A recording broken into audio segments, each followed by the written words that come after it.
Hello, and welcome to another Q&A on this channel.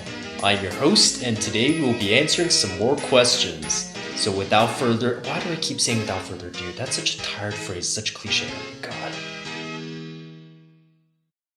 Connor or Caitlin? Honestly, this is a tough one, as I think they're both pretty cool characters, and they each have their own little quirks.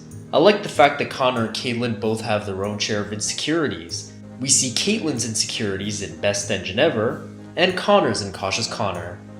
And while I do like these characters pretty much equally, I have to admit, Connor had the best episodes. He was in Bill or Ben, Last Train for Christmas, and Cautious Connor. What a lucky bastard. Thoughts on Alec Baldwin as a narrator? I love Baldwin's narration. He's my second favorite narrator behind George Carlin. He has a very pleasant speaking voice, but knows how to be more intense and serious when he needs to be. His character voices are admittedly better in Season 5, and I do wish he had more enthusiasm in Season 6, but he still had his moments during that season, and I love the voices he gave to new characters like Salty, Elizabeth, and Ned. If you had to work on Sodor, which place would you choose? And which engines would you work with? The Little Western. I would love to work in Arlesbar Harbor with Duck, Donald and Douglas, Oliver, Toad, Ryan, and Daisy might give me some problems, but I would work on the Skarloey Railway, but Sir Handel would be such a pain in the ass. What's your favorite Harry Potter creature? Buckbeak the Hippogriff.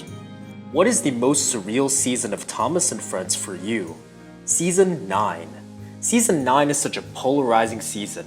It doesn't take long to go from a great episode to a dull episode to a bad episode many times over. I do agree that Trevor wouldn't make a good flagpole though. Many of my favorite Hit Era episodes are from Season 9, and for that alone, it's my favorite Hit Era season. But its high highs are quickly followed by many low lows, and it still suffers from many of the same problems as the other hit seasons. Opinions on Season 2. I love Season 2. It introduced many of the show's best characters, and adapted many of the best stories from the Railway series, not to mention some of the best crashes. Some of the main characters like Edward and Percy have so many moments where they get their time to shine. I would also say that Season 2 is the funniest of all the Audrey seasons. The banter in episodes like Cows, Old Iron, The Deputation, Ghost Train, The Diseasel, and Wrong Road are just awesome. If I had anything negative to say about Season 2, well, some of the production goofs are way too obvious. Why is your face falling off, James? And there are moments where Sir Topham Hatt blames his engines unfairly for accidents that weren't their fault. Other than that though, I think Season 2 is amazing.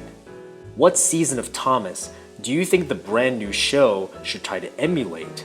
Season 20. Do you like any Will Ferrell or Adam Sandler movies? I'll always be nostalgic for Will Ferrell's Elf movie, but I really like Adam Sandler's movie, Billy Madison, and it was also interesting to see him take on a more serious, less comedic role in Uncut Gems. What is the worst movie of all time? Blair Witch from 2016. This is easily the worst horror movie I've ever seen.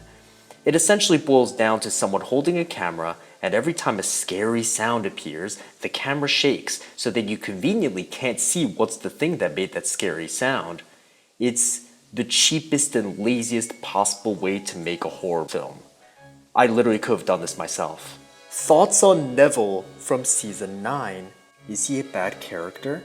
He's not a bad character, but definitely underused. I mean, he barely says anything in his own Spotlight episode.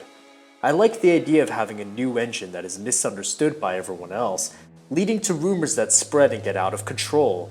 But we don't find out much about Neville's actual character in Thomas and the New Engine, and they don't do much with him following this episode either.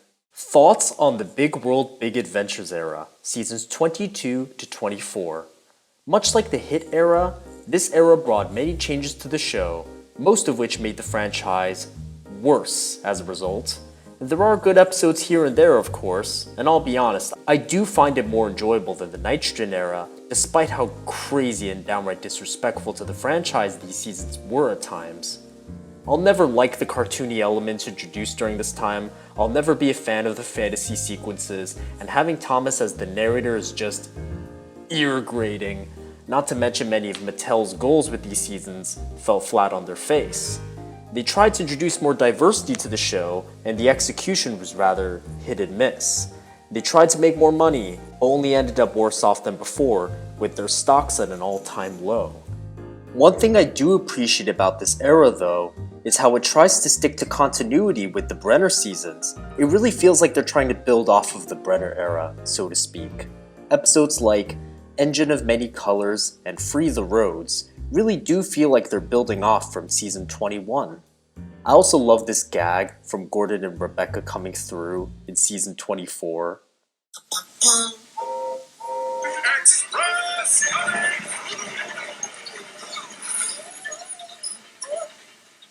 Gordon is such a show-up. Just because he pulls the express, he doesn't have to say that. Express coming through. I heard that. Oh dear.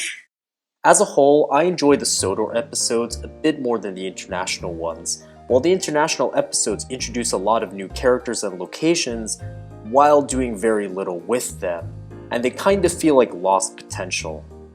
I will say though, from a musical standpoint, there are some pretty fun pieces of music from this era. I personally like the music that they use in the Brazil episodes. Which engine, both Thomas and Knott, would you like to see pull the Hogwarts Express?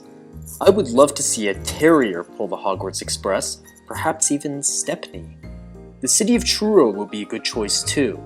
And I also would like to see Neville pull the Hogwarts Express, carrying his name in honor of Neville Longbottom. Favorite Sodor location? Devil's Back.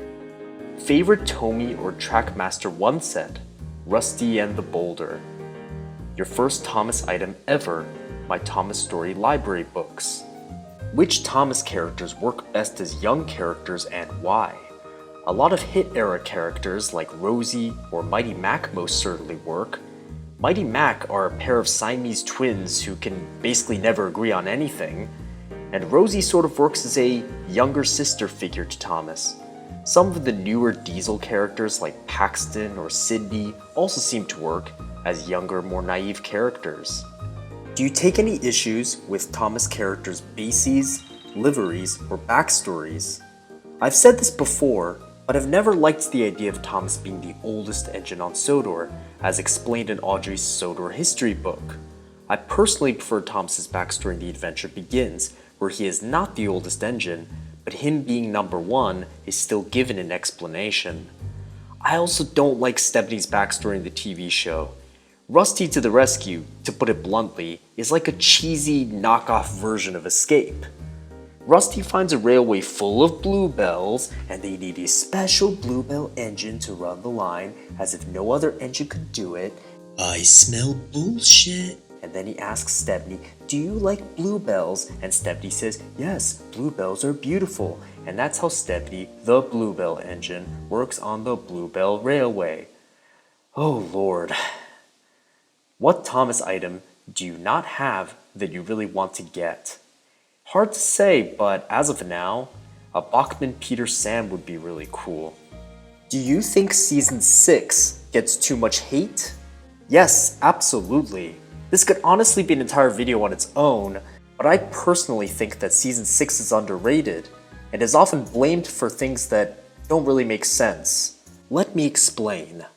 I'll hear people complain that Percy is too stupid in Season 6, always asking what words mean, even though he's done this and more plenty of times before.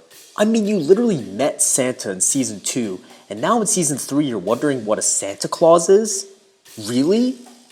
I'll hear people complain that Diesel was out of character in World's Strongest Engine, even though he was the exact same way and Diesel does it again. I'll hear people complain that James and the Red Balloon is unrealistic, even though Thomas and the Rumors has basically the same plot.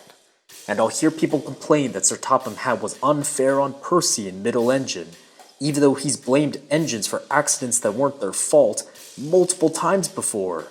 Break Van, Thomas Comes to Breakfast, Something in the Air, etc.